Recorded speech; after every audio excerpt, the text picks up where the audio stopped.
OpenAI has been caught lying, cheating, and their leader... Wait. They're training a new model. But their safety team was completely dissolved. No. Shh. They're training a new model. New model confirmed. Plus, Apple is making black box AI. Could this be the most safe and secure AI on the planet? I hope so. Plus, we try Suno's new AI model, which lets you make songs of up to 4 minutes long, and we made something terrible with it. It's AI for humans.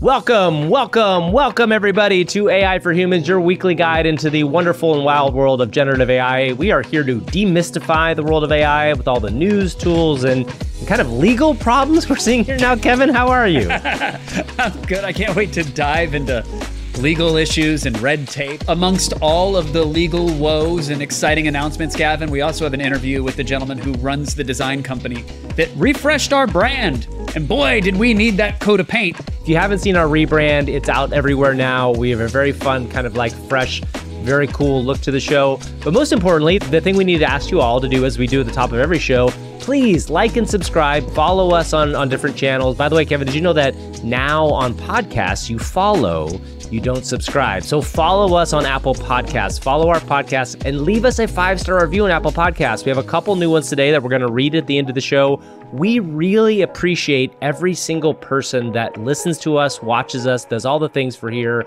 But more importantly, like, that's how we grow. All right, Gavin, should we get to all of the late-breaking, exciting things? Let's get to the news. News. It's the AI for Humans news. Of course, OpenAI is going to dominate the headlines again. And we talked last week about a very bad week they had. And that very bad week kind of continued.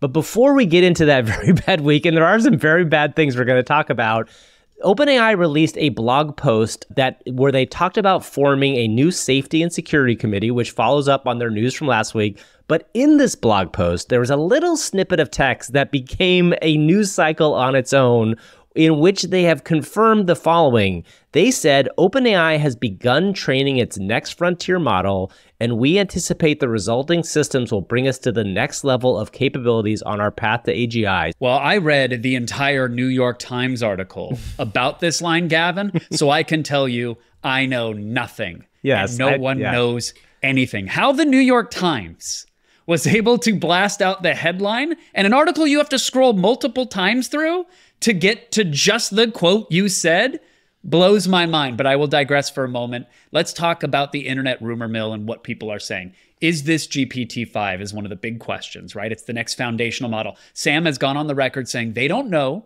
if the next model is going to be called GPT-5 or even GPT at all. Maybe they'll completely rebrand and get away from the numbers and call it something new and transformative. 360, GPT 360. Oh, Series X? Or Series X, exactly. Yeah, call up Phil GPT Spencer from Series Xbox X. and start really confusing people with what the name of your model is. The other rumor is that GPT-5 is actually already finished, Gavin. Some people are saying that the red teaming, where they safety test these models, was happening on GPT-4o, which is out now, and they've made other claims in the past that red teaming was happening on future models.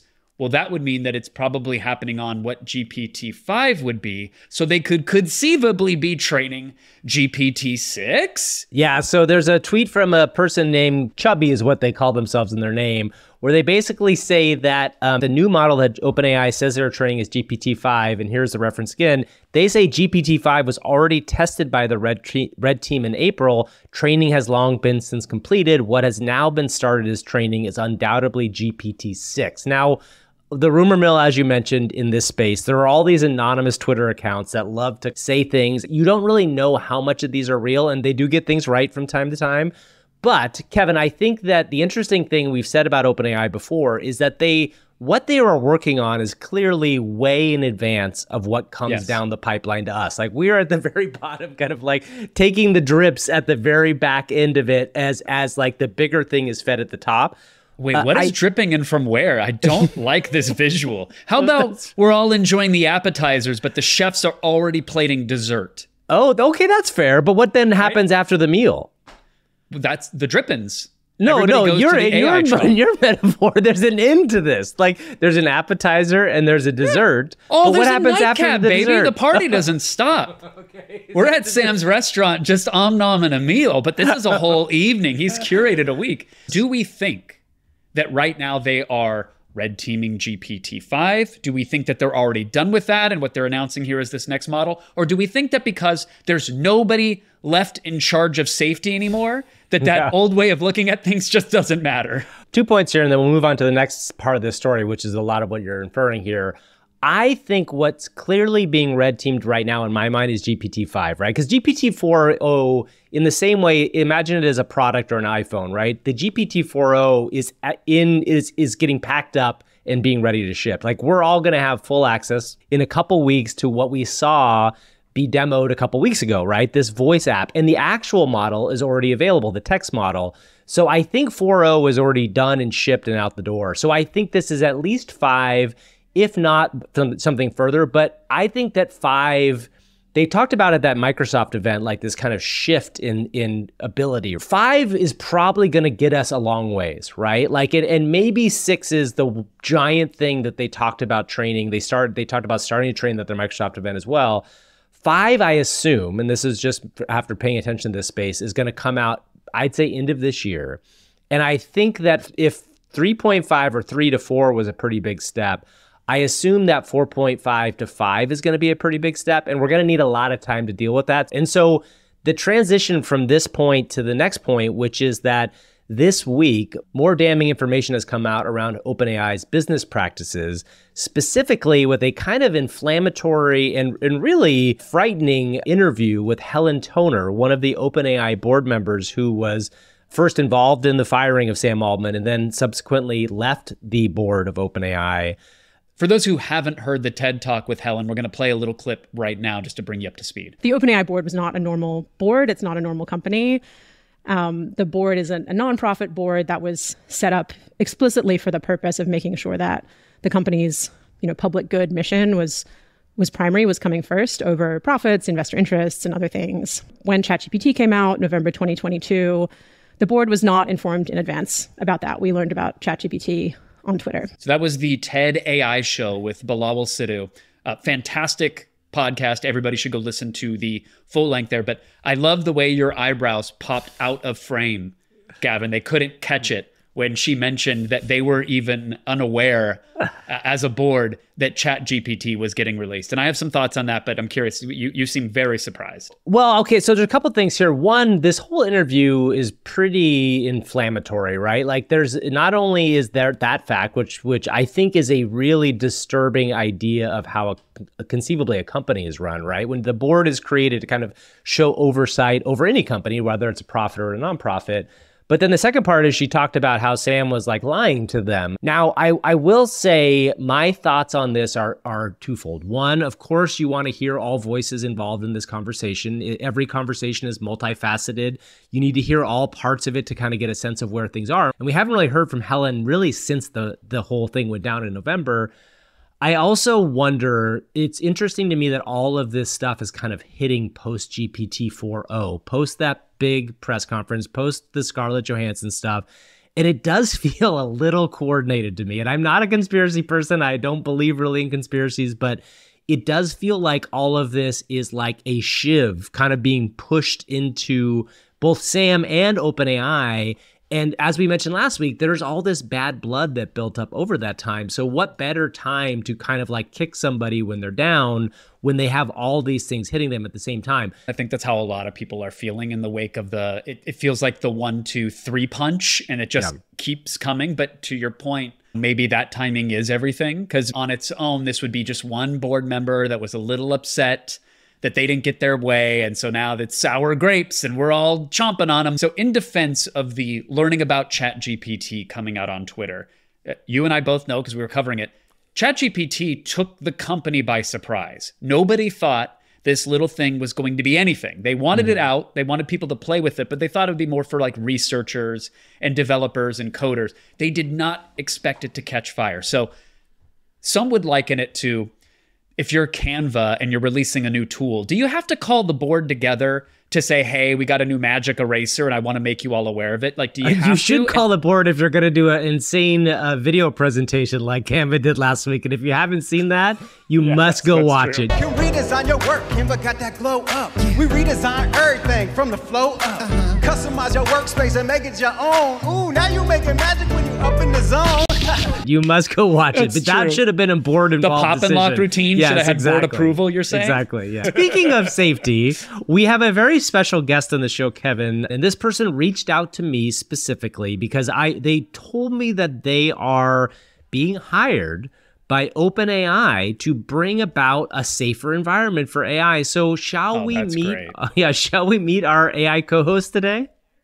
Yeah, so just to clarify, this is a new somebody that was hired onto the just announced OpenAI safety team. Yeah, they reached out to me because they wanted us to talk to them first. They have not talked to anybody else, Kevin. This is a brand new This is an exclusive. It's an exclusive, a true exclusive. Like, I don't even think OpenAI may know that this person is working for them now, but let's just meet them and see what happens.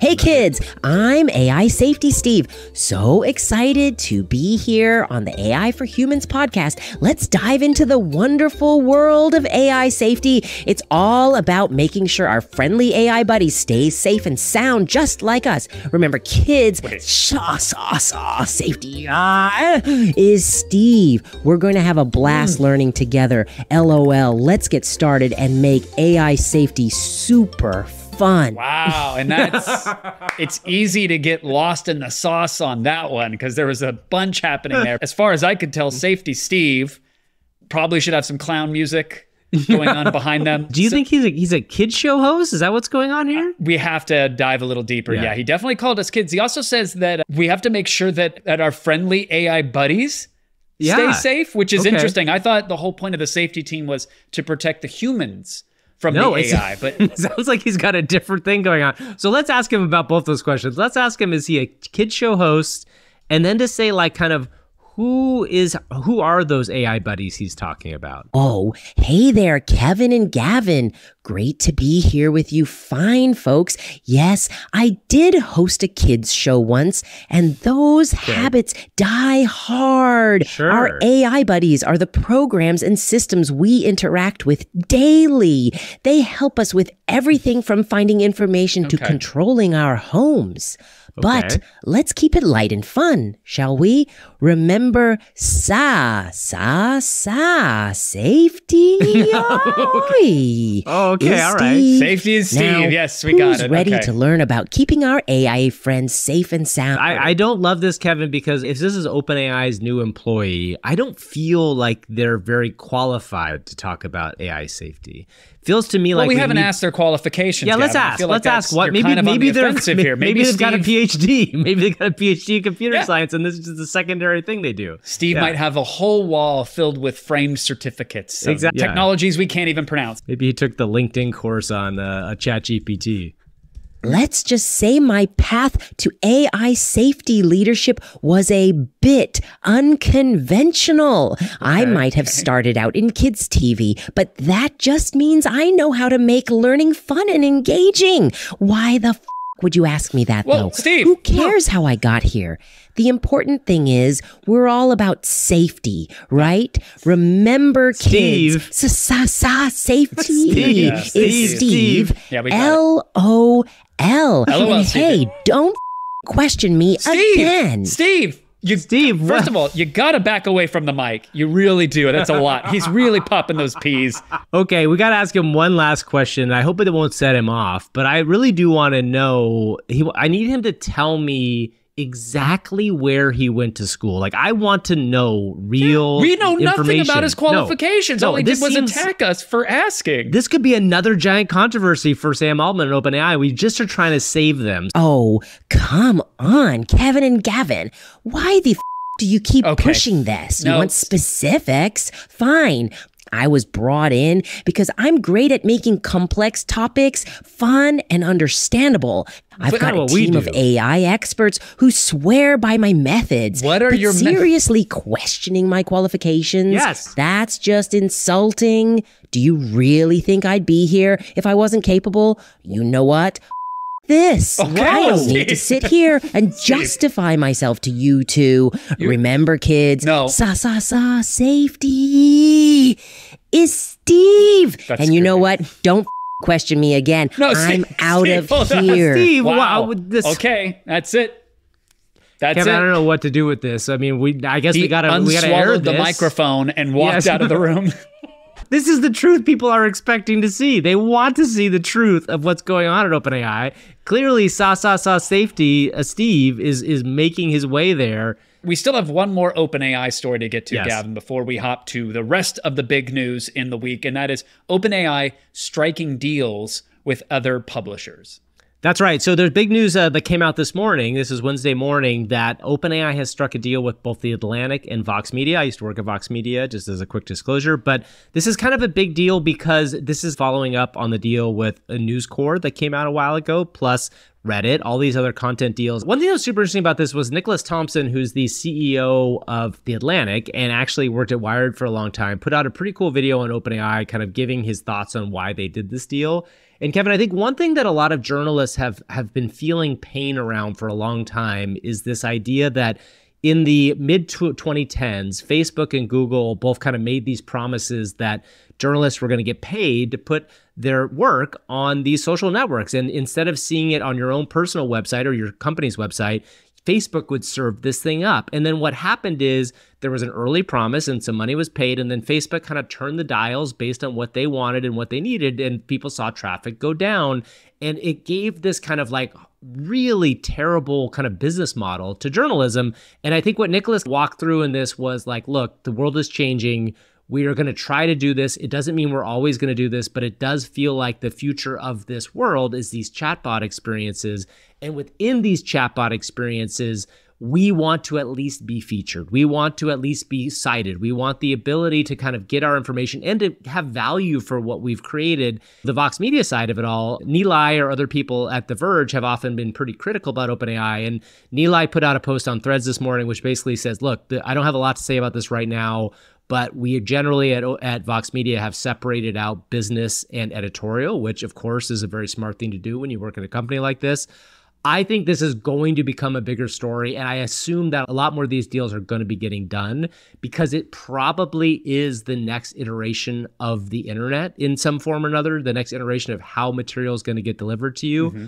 Whether or not it can pay for these systems or it can pay for journalism, I don't think anybody has the answer to that yet. We don't know what the numbers on these deals were. I would say if you're a publisher right now, you're kind of staring down the barrel of three possible decisions. You can go full ostrich mode, head in the ground, and just ignore everything. Probably not going to work well for anybody if history's our guide. Second, you could sue the hell out of the companies, which is going to be expensive. It's kind of a coin flip as to what you're going to get back from those companies. And you could be looking at a 5 to 10 year road, maybe even longer, because we know OpenAI or Google by any other name, they've got the pockets to prolong this stuff. So the third option is the one that we're seeing now. And it's the one that I think makes most sense, which is cut a deal, let your content be served. But most importantly, don't put all of your apples in any cart, whether it's OpenAI or Meta or Google. Just get your content there and then see what happens. You don't want to sign a 40-year deal. It's going to lock you up because we have no idea what the world's going to look like, if anything, in 40 years, but you don't want to be full ostrich mode. So I think these sort of deals make sense, and I won't be surprised if we see a bunch more falling in line. Another huge story this week, and I think something that we're going to be tracking for the next 2 weeks, right before the Worldwide Developers Conference, is that there's a rumor out, it's a big story in the information this week, that Apple is creating a black box cloud for private AI. Now, the interesting thing about this from a standpoint of what it means for you is they originally were talking about doing AI on device, but what they're talking about here is also a cloud device that does not know what that information is. So there's the big thing with AI is that local AI is great for security and you can keep everything there. Nobody's going to look at it, but it's not nearly as good as the cloud because the cloud can actually churn through information much quicker. It has the access to scale up at a much higher level.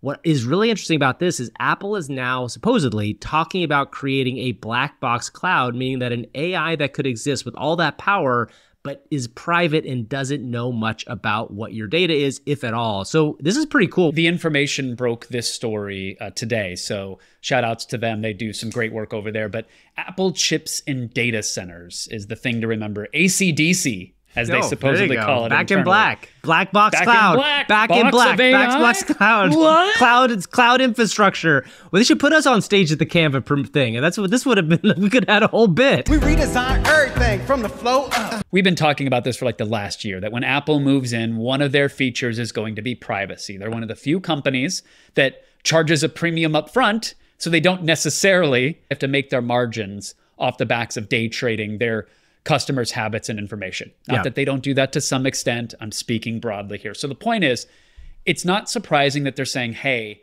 it's going to be privacy centric, but the only way they can ensure that is if the actual chips which are crunching your AI requests are housed in their facilities and it's their chips. That's the level of security that they're going to have to promise, that if you are a small business or an enterprise, or you're just trusting iCloud with all of your personal photos so that you can have it scan it and try to tag things, they need to make the case that down to the actual chips themselves, proprietary solder, we control everything. Which It's they're all within our attempting to do, ecosystem. I And think. Which they're really trying to That's do. right. Like that is what, and this is going to be what's so interesting about WWDC is if they come out and announce that, that is a giant goal to kind of try to hit.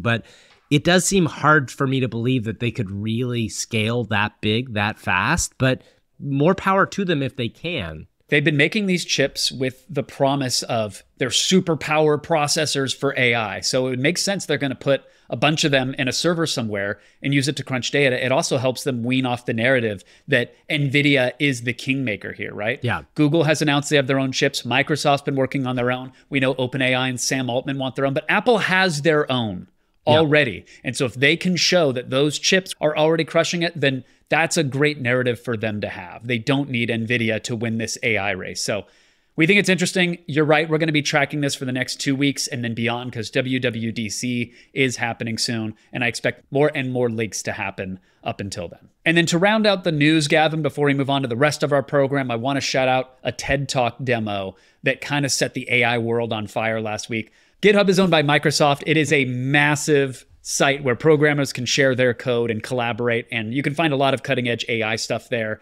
But Thomas Domke, the CEO of the company, gave a demo of Copilot Workspace, and you should go watch the full demo, Gavin, but maybe we'll put a little clip here, because what's really, really impactful is that the future development environment, according to Thomas, looks a lot like ChatGPT right now. With Copilot, any person can now build software in any human language with a single written prompt. Goodbye to the bubbles and the big S bracket. This is the most profound breakthrough to technology since the genesis of software development itself. Natural language is the next programming language. You just say what you want into the box, and the box is smart enough to build the thing. That is a very cool thing. Go check it out. That's a fun TED Talk. And there are other things that we have seen amongst the internet that are very exciting that we want to talk quickly about. It is time for AI, see what you did there. Sometimes you're scrolling without a care. Then suddenly you stop and shout. AI, see what you did there. AI, see what you did there. I saw a video, Kevin, that I was really blown away by, in that it's not like the most dynamic use of AI, but what I love about this is it visualizes AI for normal people to understand. And I really encourage everybody to go and watch this. This is a video called The Reverse Turing Experiment by Torre Nabe. I hope I have your name right there, Torre. What he did was basically he created some sort of video game looking engine where it's him in first person sitting in a train car, and there are 4 people around him, and a conductor comes into the room. And the game he set up basically was he was himself talking in voice, and each of the other characters was a famous person in the visual, but actually was being represented by one of the unique LLMs in the world. So you had GPT-4, you had Claude 3, and a bunch of them. And the goal was each of them had to say who they were and kind of give an understanding of what they thought of AI. And then they all had to guess as to which one was not the AI. However, according to our train's Wi-Fi usage, there are only 4 AIs in this compartment. One of you is a human. A human has to buy an extra ticket. A human among us? Who is it? My question. Aristotle, what if there were AIs at the time when you came up with all the stuff that you came up with? Intriguing query, Genghis. Had artificial intelligences existed in my era, it would have profoundly expanded my contemplations on the nature of being and intelligence. I believe Genghis is the human. His response, though bold, lacked the nuance and strategic thinking I'd expect from an AI modeled on his conquests. And they, 3 of the 5 of them guessed he was not the AI, which granted, his answer was a little bit like choppy when he answered with the thing. I think his answer was almost in jest. They were all playing historical figures, Yes, right? So you had like yes, Cleopatra and Gandhi, and in this Yeah. case, Torre was personifying Genghis Genghis Khan, I Khan. believe Genghis it was. Khan, yeah, And yeah. so his answer was just about, I think he gave a quote from Conan the Barbarian. Yeah, exactly. Like, It's was just- his quote. So it's pretty obvious that he was having fun with his demo, but wasn't there something really bizarre about watching the one human in the room interacting with these Yes. AIs in that way? It made me feel like this is what future CAPTCHAs are going to be. Oh, it's gonna for be a sure, whole bunch yeah. of robot bouncers, and you want to get in this website? Well, prove you're over 18 and That's prove right. that you are a human. Yes, and I think it just showed me like, okay, this is what the future of interacting with not just one AI, but multiple AIs could look like. And, there's all sorts of interesting sci-fi ways to look at how we will interact with AIs in general. If you haven't read the books Altered Carbon, I really recommend them. Those are one of my favorite sci-fi books, but they do a really good job of personifying like AIs, one AI that runs this hotel that the guy stays at. I just think this was a really kind of entry stage visualization of like what it's like to interact with multiple forms of AI. So go check it out. It's a great video. Everybody should watch it. And if you think you've seen Altered Carbon because you watched that Netflix series, go read the books. Please because you read have the not books. experienced. Yes. Have you read the Altered books? Did you Carbon read the books? at all? Yeah. The books are good. so much better. The books are so much better. So yes. good. So now that was AI in a game world. Let's talk about actually building that game world with AI, Gavin. This was an AI assisted game design demo that is very early stages, but still so exciting. And Evan Jones posted this on X. The quote is, "Let's dream up a Gothic tomb." What you see on the screen is Evan drawing with a little crosshair, selecting portions of a gray grid. Imagine the holodeck, if you will, and saying, I want a Gothic tomb. And then drawing on the wall and saying, make this an archway. And then drawing another thing and saying, make this a Gothic stone hallway. Yeah. And then adding models into it. And what you really quickly realize is that this is 100% going to be the future of game design. Whether you're just roughing out a level or maybe even adding finishing touches once this thing gets more feature rich, we are all going to be game designers just by speaking things into existence. It made me really think, God, this is the killer app for the next, maybe the third iteration of Apple Vision Pro or whatever we're going to get. Because imagine this a world is future where, Roblox and Fortnite, where exactly. you and I get to build collaboratively. And that, like, I would love, I could spend hours, and maybe this is not a good thing because this is also where humans are going to go, is like getting lost in other people's designs like this, right? You can imagine a world where, and this is not good for media either, because you can imagine a world where instead of watching a show at night, you like, I'm going to go to my buddy's cemetery and go visit his experience to see what it was like. And it doesn't even have to be a full-blown game. It could be like a half an hour walkthrough of the thing that he made. Now we're talking about media not just being, it is interactive, but it's also like exploratory. I got to tell you though, I did the Netflix Stranger Things Roblox integration because I had a pal that was involved with it. So I went to check it out. For a Roblox expression of a Netflix series, right? Designed for not to grab me. I wasn't the target audience for it, but there was a massive screen and like this shared park environment where you were watching the first episode of a season. And then throughout points in the episode, you could throw waffles at the screen, or a Sure. monster would attack. So it was just sort of this like immersive thing. And then in between showings, you could go around and explore the virtual environment there and get collectibles and unlock cosmetics, and totally palatable, serviceable integration for Stranger Things within the Roblox universe. When you say about like, oh, it could be scary for the future of media, you're right, but also it could be a massive boon for the future Sure, of media when sure. fans can go and express an IP in an environment like this. You can now touch users that might not Sure. be experiencing your thing on a core platform. Maybe I don't subscribe to Peacock, but if I could go to the Trader's Mansion and play the interactive Sure. game of it in that environment, I would go and do that. I just get excited for the future where we can all, to some level, be musicians, be Of game course. designers, be programmers, be artists. So I want to talk to Kevin about something I did with AI this week, which was super fun. Our friends at Suno, who we've had on the show before, have released their 3.5 version. So this is a new version of Suno, the AI music generation app, that allows people to now make songs up to 4 minutes in length with one shot, meaning that you can put in one prompt or one series of lyrics and make a song up to 4 minutes. Before then, you had smaller chunks you had to kind of piece together. It's also a bridge to what they've announced, which is their 4.0 model. Part of this is probably a response to Udio's update. Udio is the kind of alternative song AI that came out. And honestly, in my original things, I felt Udio had actually a better song generation engine when I played with it. Udio also has released in-painting for paid users, meaning that you can change just a small section of a song rather than having to redo the whole song. So this feels like Suno's like kind of like step to their next model, trying to roll stuff out pretty quickly. My direct experience with it was okay. I will say this, I've spent enough time with both of these AI music generation softwares now to know they are very advanced. They do a lot of really cool things. I made a song for Safety Steve. I spent some time writing these lyrics. I put it in and I generated quite a few of these, and this is the best version that came out. AI safety, it's time for fun with Steve. AI safety, come along and you will see.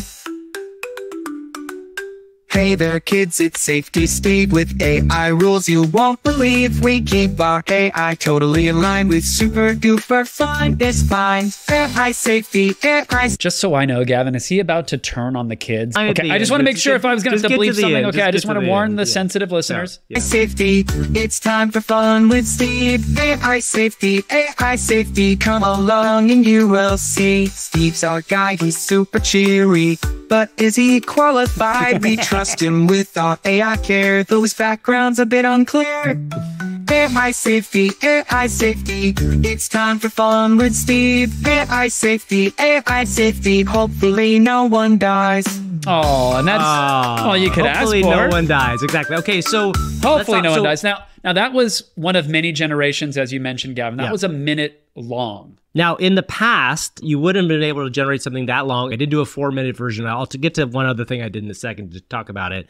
I signed up for Pro for this, so it is a paid account that I'm using right now. I think this is going to roll out to free users eventually, but 3.5 is only available to Pro, and I think it's like $10 a month for that version. And the next version, there's a higher version, Premiere is like $25 a month.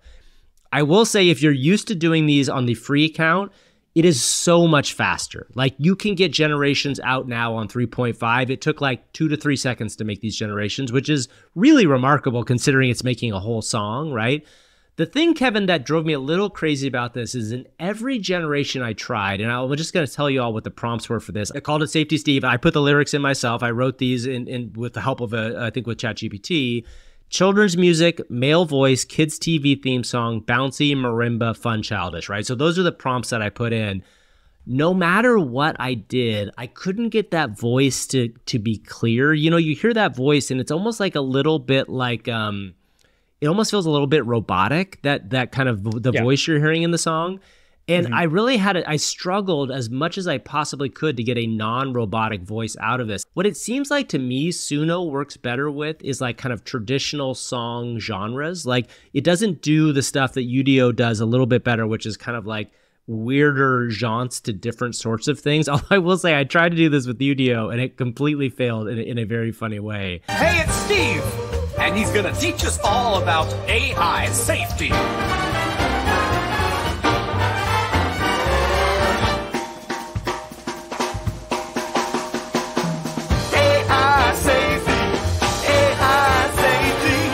Anyway, if you have Suno Interesting. Pro, go try it. I think it's really interesting. I also believe 4.0 is going to be a significant step up, and this feels like a bridge model but more than anything else. All right, Gavin. Back in March, I posted for help redesigning our newsletter. Phil Hedayatnia from AirFoil Studio reached out to me and said, "I got you, fam." And that turned into a massive full redesign. It was overhaul amazing. of everything. Yeah. Yeah. So you're going to hear our chat with him about his studio, the way they integrate and don't integrate artificial intelligence into their workflow. And I just want to caveat one thing. Phil did not ask for this. This was not a prerequisite. He came in out of the goodness of his heart. He was a fan of the show. He said, "Let me help you guys out." He did not ask for a thing, which is terrible business acumen, but very, very kind. And so I was like, "Hey, listen, man, you did us a huge solid. Please come on, talk about the process. We want to celebrate the rebrand and we want to thank you as well." So without further ado, here's the interview with Phil from AirFoil Studio. We're going to do our intro interview question, which we always do. It's disturbing somewhat, but I'll ask you about how quickly. Your disclaimer is now far worse than the question. Phil, we are here, and it is time to answer the most important question of our time. What percentage chance do you think that AI has to kill us all? This is a number from 1 to 100, and we need to be specific. 20. Okay, that's actually very specific. Yes. Now, that's very specific. That's very specific. but it's not 0 and it's not 100. So now we have to justify that 20. 0 and it's not 100 because I feel like in general, we have enough sense to know that AI should not be left to drive things unassisted. And I think there's a lot of active conversation about it. It's the first thing that governments are trying to like protect against is like, you know, letting like military systems like just like make decisions on the fly over, you know, who to target without like a human in the mix. I thought it was interesting what like Palmer Luckey said recently. He did an interview with Emily Chang from Bloomberg and effectively said this, right? With like, you know, tools are tools. There always has to be human accountability in the mix, because if somebody uses a knife or a gun or an AI assisted weapon, regardless, as long as there's a person at the end of the day who's held accountable for making sure this stuff works as it ought to, right? Then you have systems to prevent really bad outcomes. But then there's also just like the risk that, first of all, that a state gets the power to do really heinous things with AI, but then goes horribly awry in terms of the folks running that government. I think we've seen that like that can happen. Not too long ago, I was already seeing consulting firms offer businesses like, oh yeah, you can automate away this process entirely with AI. Even now, we're not quite there, but 2 years ago, we definitely weren't. So that's why I think there's always a chance that things can go horribly wrong. But that's also the case with almost every technological advancement that we could name. That's what I always say when you see those automatic pizza makers or automatic pancake makers. Is like, you know, you think they're going to make pancakes that you want, and then you see how they break down. It is a disaster. It's always the world's first automated burger joint, and then you watch the robot arm gripping an infant's head. Listen, it might be a boring, terrible human prison of a dystopian future, yes, but at least it's going to look good, Phil. That's right, exactly. And thank you for that, by the way, because we'll probably have mentioned it in the intro, but Gavin and I were strolling down the street talking about our future. We felt some ash drop on our forehead, and we looked up, and there, at the tip top of the ivory tower, was you with a long filtered cigarette saying, "Oh, I think it was going to be sprinkling it on us." Oh, no. Just like sprinkling ash. This is the bodies of the former person. No, that's not what you're saying? He was in his ivory design tower at the AirFoil headquarters, and he looked down and he saw two enterprising young rapscallions, and he said, "I can help these two little kids out. Come on up, boys. Come on up." And you graciously redesigned the AI for Humans empire for us, and I use the empire term incredibly loosely, as you know. Gavin and I put our thoughts together, and you graciously had your team drum up some designs, and rightfully you then thwacked us across the forehead and the wrist with a ruler and said, now, children, you know not what you speak of. Let me do something that I think evokes your brand. And what I got back and what Gavin got back was something that was way more playful, way more fun, and we had instantly went like, oh yeah, that's it. So I'd love to know, like, what is the process like on your end that led you to get to that? Tell us about our own redesign, because we are our favorite subject on this show. I think the biggest thing that stood out to me kind of early in the process was that, you know, if the title of the show is AI for Humans, and it's very much like thematically something that's accessible for everybody. It's not kind of like locked in like the ivory tower. It's not like just for people who are like building AI products, but like for all of us to understand like what this tech is going to mean, then it has to be something everybody can recognize and just get. And so We started with a little bit more of the kind of like highbrow kind of NPR-y theme, but then we wanted to throw in these like playful elements, and that's why we went with like the pixel art approach. And also just bright colors as well. I did a lot of stuff as well in like the crypto space. And like crypto seems to be dark and brooding and imposing and like everything. It's like dark purple and black everywhere. Yes. It's like no one wants that. And so especially with AI products, I actually often encourage people to think about like light mode. I like to say the design is always an act of communication. And the reason is because communication isn't just about what you want to say. And actually, by the way, I'm totally cribbing that line from a guy named Don Norman. Very, very famous designer, wrote a book called The Design of Everyday Things, where he said design is an act of communication. But what that means fundamentally is when you communicate with somebody, you don't just think about what do I want to say? You think about what do they need to hear? What are they going to relate to, right? What is their previous life experience where when they hear me use a certain word or phrase or mention something, they're going to say, oh, I get that. I remember that. So if people, when they see the brand for like AI for humans, if they think back to like kind of the optimism of the 80s and 90s a little bit, that's a lot better for people to think about than, you know, thinking about kind of like a dystopian future that could come to even your first question from like these advancements. And the more it harkens back to an era that people look back on fondly, you know, the more excited people get about the tech as well. Thank you. I've been screaming this to Gavin. He's just like, I just want it. I don't killer understand robots. anything. How does I a just want dishwasher work? grays. Yeah, It's like, exactly. I will ask a question because the one thing I find really I love about our design is the font choice. And this is going to sound super nerdy, but it reminds me of two things kind of combined together. One is Encarta, which is a classic Microsoft encyclopedia that we used to get on CD-ROMs, and the Idiot's Guidebooks, which I think is a really interesting combination of our two worlds because truly we are two idiots trying to understand this world. But also Encarta is like this kind of thing that's like a throwback, and it was like the early days of that 90s internet, and you kind of felt like the possibilities were endless. I think people have picked up on that like hearkening back to those products is a really effective way to convey that like, hey, this is just a different technology, but it's a similar jump, right? Right. So I started using a computer probably way too young, but what that also meant was that the first computer I used ran Windows 95 Plus, which was a version of 95 that Microsoft pre-bundled with some computers to both show what the internet could do, which I thought was really interesting, as well as, for example, it had Encarta bundled. And I remember Encarta 98 because you would open it up and, you know, I mean, they couldn't really do fancy animations or anything like that, but you would see these images flash on the screen, and they did this audio mashup of all these world leaders talking and music from around the world. And then it's like, boom, Encarta. And look, Encarta has like such a small sliver of all the information you can get on the internet today, but it was presented to users as the world is now accessible to you. Isn't that so cool? Yeah. And so that optimism from those days, when I visit my family back in Ohio, just where I grew up, I insisted that my parents keep that computer. And That's it is awesome. still there and it still runs. And it's like, I have like booted up from time to time because it was so cool to just see when people could just imagine anything that they could do with a personal computer. And when there were plenty of doubters about the value of the personal computer, what they chose to imagine and how they chose to convey it, I think it says a lot. That's really smart. Well, let's talk about AI in your workflow. And as somebody who's a designer, I'm curious to know, are you finding both with you and your team AI useful at this point? Did you use it on the rebrand of our show? Or how kind many of like, humans did you displace in the creation? I wasn't getting at that, of our Kevin. I new- wasn't getting at that. But yes, I understand that question as well. In this rebrand, we didn't really use AI for anything, to be honest.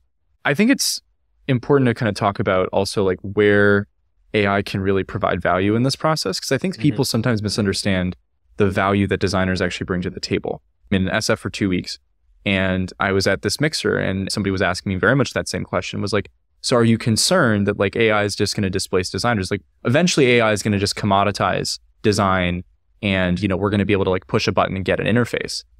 And I said, no, I don't think that's true, because I think that neglects the value that designers bring to the table. It's like, oh, they create visuals, right? It was like, no. That's not the valuable part, right? The valuable part is deciding what the visuals ought to be. It's not the making them part. That part is going to get easier and easier and easier to do. And there's already places where it's gotten easier for designers. So just as an example, one of the first plugins I ever used in Figma that provided value to me was there's a plugin that allows you to generate names and profile pictures for elements that are on a page. So the reason that's relevant is that let's say you were designing a page that had to have a bunch of profiles on it. what you would normally do is you'd go take 30 minutes and you just type in a bunch of fake names and then find a bunch of images on the internet and then drag and drop them in to Lorem fill Ipsum, Lorem out Ipsum the design, Jr., right? Lorem Ipsum the third, and it's just like a mind-numbing, laborious task just to get placeholder text and images. Exactly. And then along comes this plugin that I can just press a button, select everything that it needs to fill out, and it'll just generate that text, right? That saves me a lot of time. There's a lot of places that the design process can be made a lot more fast and efficient by doing this. But the hard part is when you have to do something that hasn't been done before, right? What's hard to do is come up with an interface that allows me to combine voice, audio, and text input into one like multimodal input, right? No one's done that before. So now we've got to invent stuff. And that's the place that designers, like that's where they actually fit. So are we going to get much faster to designing and building stuff because of AI? Of course. And my hope is that we get 4 or 5 times faster as a result of this. But deciding what AI ought to do is the hard part. Letting AI do it or letting people do it, that's the easy part. People are talking about like a post-interface world where the UI is going to dissolve. We're going to go from humans needing to understand computers to computers are just going to understand humans. So whether it's voice or visuals or text, whatever the input is, you're just going to be able to say it or speak it. The computer's going to understand it and do it. You will not need to look for a toolbar deep within a menu. You won't need to disclose a ribbon to align some text. You won't have to know how to manipulate windows necessarily. Do you think we're heading towards that? And have your teams been experimenting with what AI might unlock in the future of interfaces? So there's definitely been some projects we've taken on at AirFoil that I think are really trying to think through these sorts of design challenges. But I think it really just comes down to the fact that hands, that voice, that gestures, these are all us using relatively both precise but imprecise tools to convey something. And so systems then are never going to perfectly understand us unless they're able to understand us by directly understanding our thinking. Right? I'm not a researcher in like the brain machine interface field. And so I think there's like a lot of very interesting frontier research there. And it's very difficult for me to predict where that's going to go. But if that does not turn out the way that we hope it does, then we're always going to need interfaces because interfaces take imprecise inputs and turn them into precise instructions. That interface might be, you know, a chatbot that we speak to, but it's still an interface, even if it doesn't have like a bold, italic, underline button like a typical word processor would. Phil, thank you so much for coming here. We appreciate it. Where can people find you and AirFoil? So our website is airfoil.studio. And so if you're building something new and exciting and want a design partner to work on it with, we're always taking on new projects and would be really excited to chat. We'll put that all in the show notes. And thank you again for this amazing redesign. We are thrilled with it. I think both Kevin and I, when we first saw it, we were like, well, that's it. It looks fantastic. Yeah. It's great to work with humans that are amazing at what they do. So thank you again for the incredible redesign. Really appreciate it. Thanks, guys. All right, everybody, it's time for our 5-star reviews. Every week, we go through our reviews on Apple Podcasts. We have 2 new 5-star reviews this week, Kevin. I'm very excited about that, as per always. The first one is called AI Tack of the Show. We love this. I see what they did there. I see what you did there. Big AOTS fan back in the day. Did a Where Are They Now search on Kevin, only to find out he too had moved on from video games to AI. Loving the show and good to be introduced to Gavin through it. Thank you guys for all the effort. That is from Tom Dog 0207. Thank you, Tom Dog 0207 for that 5-star review. Pleasure to have you. And I want to say, I don't think either of us have moved on from games. No, we love games. I still play games all the time. But my time is definitely more monopolized with AI personally than it is with playing games. JRO818, shout out to the 818, says best of the best. Ooh. Gavin. Quote, I watch and listen to a lot of AI-related podcasts and YouTube channels, and AI for Humans is hands down my favorite. I look forward to a new episode dropping every Thursday, and the little short-form episodes that cover breaking news and tech conferences are like extra nuggets of awesomeness. We love it. We love it. That was me eating the nuggets. I can't wait until episode 100 when Gavin reveals that Kevin was an AI co-host all along. Keep up the incredible work, What if that was the case? What if I had actually just cloned you and really you're living your best life on a mountain in Kathmandu somewhere and I'm just using your whole thing to do this? I've heard the Suno songs you make, Gavin. I know you can't capture this expressiveness. Well, everybody, thank you so much for listening. We will be back next week. Oh, we have a really cool video coming out on Monday where we're going to show everybody how we make our AI co-host. So make sure to tune into our YouTube channel for that. It's longer, but I think y'all like it. We're going to go step by step on how to make a YouTube co-host without code. It is a fun series, and I think we're going to have a good time doing it.